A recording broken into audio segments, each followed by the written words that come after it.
Yeah, let me show these guys real quick. This other plug. So we'll shut a light back there? Let's see here. Yeah, where is that plug at? Right there. It dropped down somewhere. It did? I can't see where it's at. Dang it. Here it is right here. Let's see this. This thing here was in there like this. I just kind of snapped the side off, trying to push it off. But in actuality, all you have to do is push this on the bottom.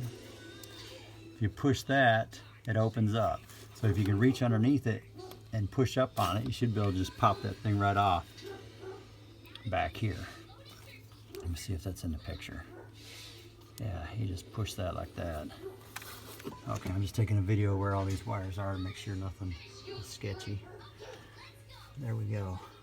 Okay, once we got this rocker cover off, it was pretty easy to reach the banjo fitting that's in the back here, and then there was another bracket sticking up. Tip your camera down. Oh, where is it?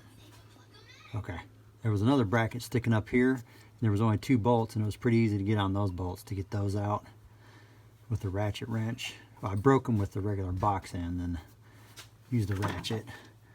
But then it only took the 2 bolts to get this off the head, and then we put bags and tape on here. And now we're hoping that we can get all this out in one go. We'll see what happens. Here's the setup we got to keep it from slipping. And then we're wiggling, we're loose. Everything's bagged and not tagged. Looks like it's all gonna come out together. Excellent. Say again. Let's see. Oops.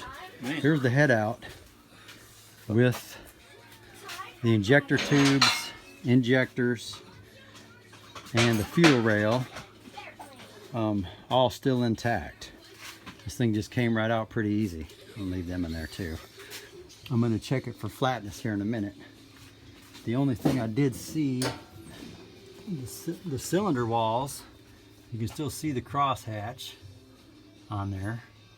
So they all look really good. But because it's been blowing combustion in, these little things right here, some of these were all clogged up. At least 3.5 of those were all clogged shut. So I got that, I got a vacuum cleaner. And then these, a bunch of these were like 1/3 of the way clogged up, where you only had about 2/3 open. I cleared all that. I sucked a bunch of that out with a vacuum cleaner, stuck it down in there. But we're going to use the dishwashing detergent to wash all this thing out. Once we get it running again, we'll flow dishwashing detergent through it. Dad, I need to go pee again. Oh, you got to go pee again. Oh, man. I need to go poop this time. Uh-oh. That's not good. Well, let's go. Let me cancel this out real quick. I still got to get that bracket off the back that connects the transmission to the block, so then I can get to the core plug on the back and get it out for the bypass. Yes, ma'am. Go bad. And I'm going to take this thing off because that wire was hooked on it. I'll take it off so I don't gouge the gasket going back in. I got to check this for flatness. Clean it up.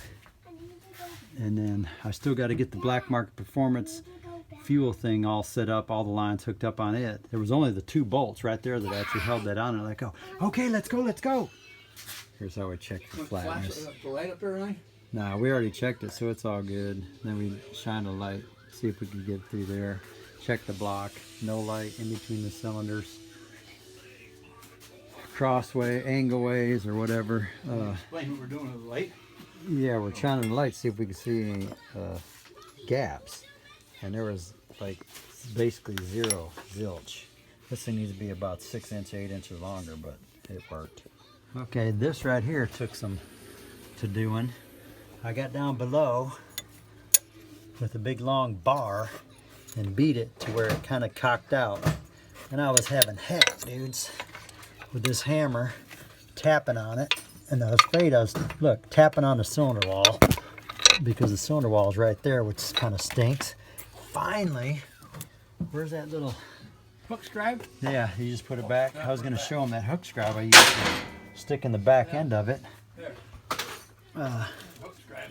that thing was a major pain. It kept like rocking back and forth and would barely stick out. Hook And I scribe. finally got this thing right here. Where am I at? I got this thing with a little bitty point pried down in there. Then from there, I got a screwdriver in it, behind it. Just popped it out like that.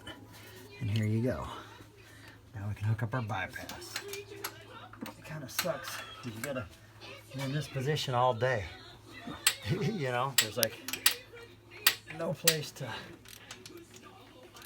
I don't know, man. Well, I thought this was only a insanity. 4-hour job Well, per YouTube. you sure this is the right size wrench? Well, then I'm not sure it is. I didn't check it, you know. Okay, hold on. Here, I think it's gonna start wiggling tight.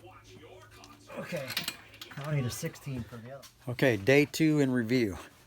And then also why we started doing this project in the first place. I bought this last year, 10, 11 months ago. And pulling hills, it would get up to about 200 or 205. I changed the thermostat.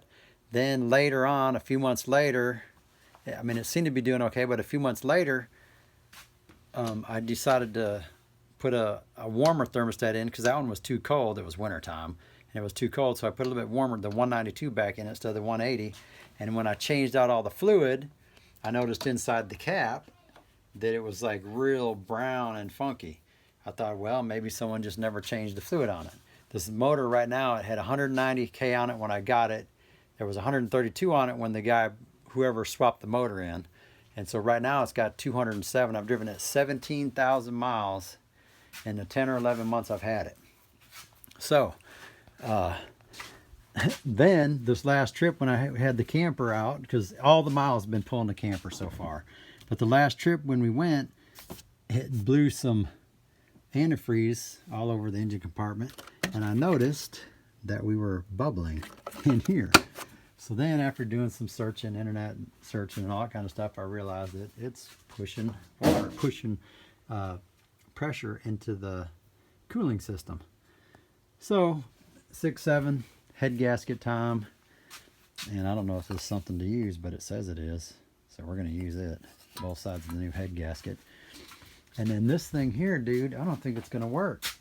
This little bitty cheesy thing right there with those few fittings is supposed to take the place of all this, all those hard lines. Yeah, I must have the wrong kit or something, because I don't see any way to swap that with the other. Unless those are just, hold on a minute. No, see, that's part of the block. That right there is part of that block. This one right here. Anyway, I don't know. I'm going to call them up tomorrow, Black Market, and see if that.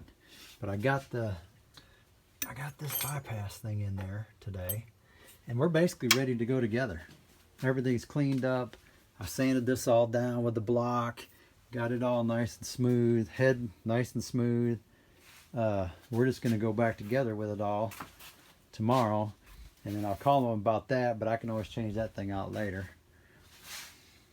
And yeah, buddy, day 2. Got it all apart. So that's 16.5 hours to get it totally apart, cleaned up, and the bypass put on the back of the block.